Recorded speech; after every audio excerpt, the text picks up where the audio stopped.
კაცობრიობის ისტორია არაერთ სასტიკ ეპოქას ითვლის, თუმცა არც ერთი მათგანი არ ყოფილა ახალგაზრდებისათვის იმდენად სამაგალითო, როგორც მოციმციმე ეკრანებიდან დანახული შემზარავი სცენები.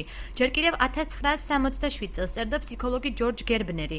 არასრულწლოვანთა მავნეზე გავლენისაგან დაცვის კანონი საქართველოში 2001 წლიდან მოქმედებს, თუმცა პარლამენტარმა კობა დავითაშვილმა მისი გადახედვის საკითხი თავიდან დააყენა. მთავარი მიზანი არის არასრულწლოვანთა დაცვა მავნეს ზეგავლენისგან. ლაპარაკია ისეთ პროდუქციაზე, რომელიც შეიცავს სისასტიკეს, ძალადობას, ასევე სექსუალური ხასიათის სცენები. ასეთი პროდუქცია უნდა იზღუდებოდეს აღსრულ აკრძალვაზე. არ არის საუბარი იმაზე, რომ დემონსტრირება ხდებოდეს ღამის საათებში, სპეციალურად გამოყოფილ არხებზე და ასე შემდეგ. შემოქმედებითი გადაცემების პროდიუსერი ლალი ბერძენიშვილი სატელევიზიო ბადეში დარე პროდუქციის მოხვედრას ქართული ტელევიზიების მწირი ფინანსური შესაძლებლობებით ხსნის და ფიქრობს, რომ არსებულ სიტუაციაში მაუწყებლებს ღირებული პროდუქციით ეთერის შევსება გაუჭირდებათ. აქედან გამომდინარე ტელევიზია არასრულწლოვანთათვის შეუსაბამო კადრების ჩვენებას გვერდს ვერ აუვლის. ეს ძალიან ფასიანი ის არის საქონელი, ასე ვთქვათ, რომელიც ხელმისაწვდომია ჩვენისთანა ხელმოკლე ტელევიზიებისთვის. მძაფრი კადრები უნდა იყოს, მკაცრი განცხადებების ქვეშ ნაჩვენები, რომ მოარიდეთ ტელეეკრანებს ბავშვები და ასე შემდეგ. არსებობს ამის ხერხები.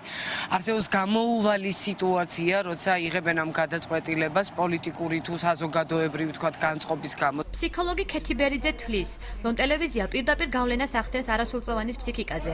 იგი ამბობს, რომ შვილის აგრესიული ქმედებების გამო მას ბოლო დროს მშობლები ხშირად მიმართავენ. ტელევიზია შეუძლია კონკურენცია გაუწიოს მშობლებს და გაუწიოს მასწავლებლებს ბავშვის აღზრდის პროცესში, როგორც მიბაძვის მოდელი. ანუ ტელევიზია ფაქტიურად არის მიბაძვის მოდელი ბავშვისთვის, იმიტომ რომ ბავშვი ფიქრობს, რომ ის რაც ნაჩვენებია ტელევიზიით არის სამაგალითო. ამიტომ იქ როგორ სცენას ნახავს დადების თუ უარყოფით შეიძლება პირდაპირ გადმოიტანოს. როგორც გაირკვა მოზარდების პროტესტ ტელევიზიასთან მიმართებაში ყველაზე ხშირად ძალადობის ამსახველი კადრები, ასევე დაბალი ხარისხის პროდუქციის ტირაჟირება იწვევს. ისინი გამოსავალს საკანონმდებლო რეგულაციაში ხედავენ. გაშუქება მძიმე რეალობის ამსახველი კადრების, განსაკუთრებით ჩემი თავების წარმომადგენლებისთვის ძალიან მოქმედებს ფსიქიკაზე.